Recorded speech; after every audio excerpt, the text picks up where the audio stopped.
ഒന്നും പറയണ്ട. അതെ, ഇത് എനിക്ക് അവകാശപ്പെടാം. ഒരു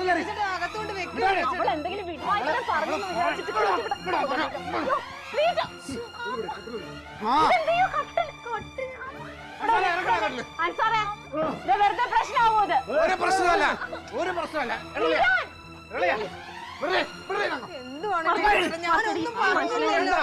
മതി, പറഞ്ഞിടത്തോളം ഒക്കെ മതി.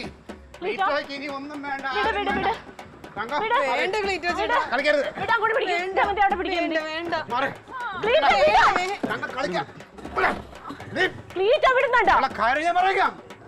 മര്യാദക്ക് ഇത് എനിക്ക് അവകാശപ്പെട്ട കട്ടിലാണ്. നിങ്ങൾക്ക് എങ്ങനെ അവകാശപ്പെട്ട്? ഇത് പാലായത് എന്റെ അപ്പച്ചരിക്കുന്ന കട്ടിലാണ്. ഇതെന്റെ വല്യപ്പച്ച തന്ന കട്ടിലാണ്.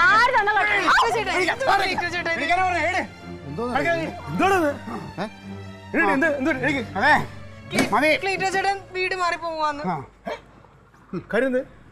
മേടിച്ചു കൊടുത്തില്ലെന്ന്.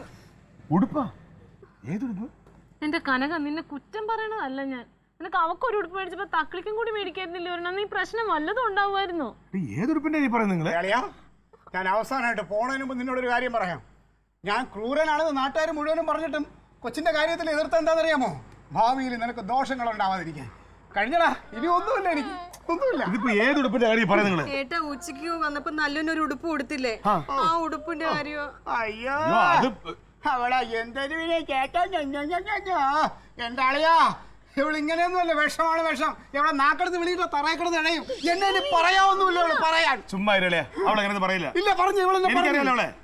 പിന്നെ ഞാൻ ഒരു കാര്യം പറഞ്ഞേക്കാം, നിന്നെ ബോധ്യപ്പെടുത്തേണ്ട കാര്യമൊന്നുമില്ല. പക്ഷെ നീ കാട്ടിക്കൂട്ടുന്നോണ്ട് ഒരു കാര്യം പറയട്ടെ, അത് ഞാൻ മേടിച്ച ഉടുപ്പല്ല. ഇവന്റെ ഭാര്യ രാവി മേടിച്ചെന്ന് ഉടുപ്പാ കുഞ്ഞിന് കൊടുക്കാനായിട്ട്. ഇടേ രാവിലെ അവൾക്ക് തുണി എടുക്കാൻ വേണ്ടി കടയിൽ വന്നു. ആ സമയത്ത് ഇവ അതുവഴി നടന്ന് പോകണുണ്ട്. അപ്പം ഞാൻ യവനുമായിട്ട് സംസാരിച്ചിരിക്കുന്ന സമയം കൊണ്ട് അവൾ അവിടെ നിന്ന് അകത്ത് പോയി ഒരു ഉടുപ്പ് എടുത്തോളുന്നതിന് കുഞ്ഞിനോട്ട് കൊടുക്കാൻ പറഞ്ഞു. ആ ഉടുപ്പാണത്. നീ കാര്യം എന്തെന്നറിയാൻ ചാടല്ലേ അളിയാ ഇങ്ങനെ? പിന്നെ ഈ വീട്ടിലെ മൂത്ത കുട്ടി ആരാണെന്ന് എനിക്കറിയാം, തക്കിളി മോള്. എൻ്റെ കൈ കിടന്ന് അവളെ വളർന്നത്. നീ നോക്കിക്കാൽ അന്തസ്സായിട്ട് ഞാൻ അവളെ നോക്കുന്നത്. ഞാൻ അവളെ എന്തുമാത്രം സ്നേഹിക്കുന്നത് നിങ്ങൾ ആരും ബോധ്യപ്പെടുത്തേണ്ട കാര്യം എനിക്കില്ല. മക്കളീ വാ, മടി. നീ അതിനു വേണ്ടി വിഷമിക്കണ്ട. മക്കൾക്ക് വിഷമായ ഉടുപ്പ് മേടിച്ചത്തിന് ഡാഡി പറഞ്ഞു കുഴപ്പമില്ല അമ്മ. മാമ എനിക്ക് എന്തോ ഒരു ഉടുപ്പാ വാങ്ങി തരണ. എടാ, അവളെത്ര ബോധങ്ങൾ നിനക്ക് വേണടാ?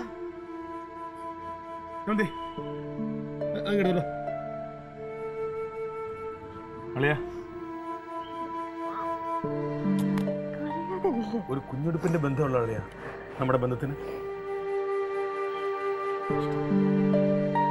ഇത്രയായിട്ട് നിനക്ക് മനസ്സിലായില്ലടാ.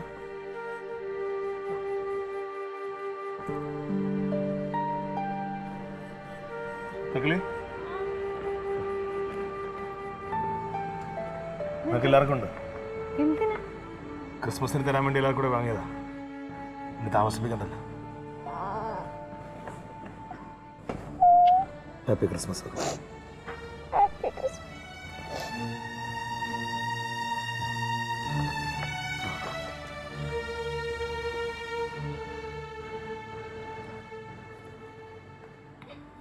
അതെ അളയാ,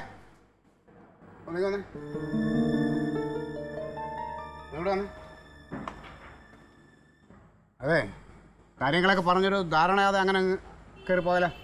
എന്ത് ധാരണ? ആ വണ്ടിയുടെ കാശ് ആര് സെറ്റിൽ ചെയ്യും? മടി നിങ്ങളുടെ കയറി പാടി വീട്ടിൽ പോകാന്ന്. പിന്നെ അളിയൻ തരണ കാശ് എത്രയെന്ന് വെച്ചാൽ മേടിച്ച് വണ്ടിക്ക് കൊടുത്തിട്ട് ഈ സാധനങ്ങളെല്ലാം എടുത്ത് തിരിച്ച് വീട്ടിൽ ഇട്ടോളണം. വാ മകള് വാ.